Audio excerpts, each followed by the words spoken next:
Join me as I challenge myself to create a winter wonderland masterpiece using only 2 colors in just 10 minutes. Today, we're going to explore the simplicity and fun of finger painting by creating a beautiful winter wonderland scene using only 2 colors. It's amazing how much creativity and detail we can achieve with just a limited palette, and I'm excited to share this process with you. At first, it might seem daunting to try to create a vibrant and festive winter scene with only 2 colors. We think of winter and automatically imagine a palette of icy blues, snowy whites, and rich evergreen tones. But what if we limit ourselves to just 2 colors? Can we still create a winter wonderland that's festive and fun? That's the challenge we're going to take on today. One of the main difficulties in creating a winter scene with limited colors is capturing the subtlety and nuance of different winter elements. How do we suggest the sparkle of snowflakes, the depth of evergreen trees, or the warmth of twinkling lights with just 2 colors? It's going to require some creative thinking and experimentation, but I'm up for the challenge. As we dive into this project, I want to encourage you to think outside the box and explore the possibilities of finger painting with a limited palette. Who knows what unique and unexpected beauty we might discover? Let's get started with our finger painting process. To begin, I'm going to choose my 2 colors, a rich, deep blue and a creamy, opaque white. These colors will be the foundation of our winter wonderland scene, and I'll show you how to blend and layer them to create depth, interest, and dimension. The first step is to block in the main elements of our scene. I'll start by painting a simple winter landscape with my blue color, focusing on the basic shapes and forms of the trees, hills, and sky. Then, I'll use my white color to add some contrast and highlights, suggesting the sparkle of snow and ice. As we build up our painting, I'll start to experiment with different techniques for blending and layering our 2 colors. We'll create subtle gradations of tone and texture, adding depth and visual interest to our scene. Don't worry if it gets a little messy, that's all part of the finger painting process. The magic happens when we start to layer our colors and create unexpected combinations. By mixing and blending our blue and white, we can create a range of subtle, wintry hues that evoke the feeling of snow and ice. It's amazing how much complexity and interest we can add to our scene with just 2 colors. And here's the finished result, our winter wonderland painting, created with only 2 colors in just 10 minutes. I'm thrilled with how it turned out, and I hope you are too. It just goes to show that with a little creativity and experimentation, we can achieve some truly amazing results. I hope you've enjoyed this finger painting journey with me, and I'm so glad we could explore the possibilities of limited color palettes together. Finger painting a winter wonderland might sound like a daunting task, but I'm here to show you that with just 2 colors, blue and white, you can create a stunning piece of art in no time. The best part? It's ridiculously easy and can be done in just 10 minutes.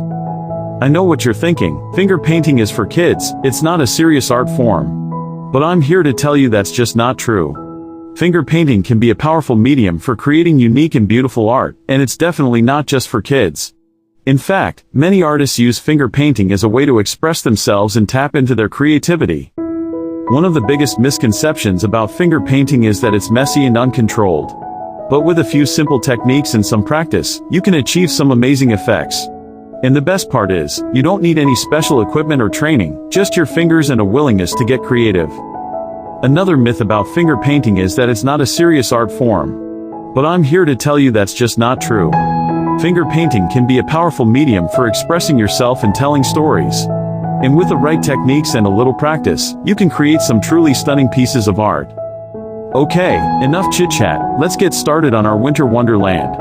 The first step is to mix our 2 colors to create a range of shades and tones. By mixing blue and white, we can create everything from pale icy blues to deep, rich tones. And the best part is, it's ridiculously easy, just squish the paint around on your palette until you get the color you want. Now it's time to start adding some winter-themed elements to our painting. I'm going to start with some snowflakes. These are easily created by dragging my finger across the canvas in a circular motion. You can experiment with different pressures and speeds to get different effects. Next, I'm going to add some icy trees to our winter wonderland. These are easily created by dragging my finger across the canvas in a vertical motion, using a combination of light and heavy pressures to get different textures and effects. You can also experiment with different finger strokes to get different shapes and forms. As we continue to build up our winter wonderland, I'm going to start adding some more details, like snow-covered branches and frozen lakes. These are easily created by mixing and matching different techniques and strokes. Don't be afraid to experiment and try new things, that's the beauty of finger painting. set the stage for a fun and inspiring DIY project that anyone can try. Many people think creating art requires expensive materials and extensive skills, but what if you could achieve stunning results with minimal supplies? The idea that art has to be expensive is a myth, and I'm excited to show you that with a little creativity, you can create something truly unique and beautiful from almost nothing. Think about it, we're surrounded by discarded materials just waiting to be transformed into something new and exciting. And when it comes to art, sometimes the most beautiful pieces are those that come from unexpected places. By embracing the simplicity of scrap wood and a limited color palette, we can tap into our own creativity and imagination, and that's where the real magic happens. And the best part is, you don't need to be a skilled artist to get started, all you need is a willingness to experiment and have fun. We'll go through the process of selecting scrap wood, choosing a limited color palette, and the techniques you'll need to bring your vision to life. The first step is to find the right piece of scrap wood, something with an interesting texture or shape that will add character to our final piece. Next, we need to think about the colors we'll use, and I'm going to challenge myself to use just 3 colors to create a cohesive and eye-catching design. By limiting our colors, we can focus on the textures and shapes of the wood, and create a more harmonious and balanced piece. As we start to bring our design together, we'll explore some simple yet effective techniques for adding depth and interest to our art. From layering to texture, we'll cover it all, and I'll share some of my favorite tips and tricks for getting the most out of your materials. Finally, we'll see how all the elements come together to create a beautiful piece of art that's truly one of a kind.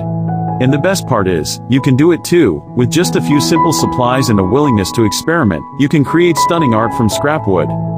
Watch as I reveal the final piece. This is where all the ideas and efforts come together, showcasing the beauty and creativity possible with just a few colors. I'm really excited to share this with you, and I hope you'll be inspired to try something similar in your own creative journey. The finished piece is more than just a beautiful work of art, it's a testament to the power of creativity and imagination.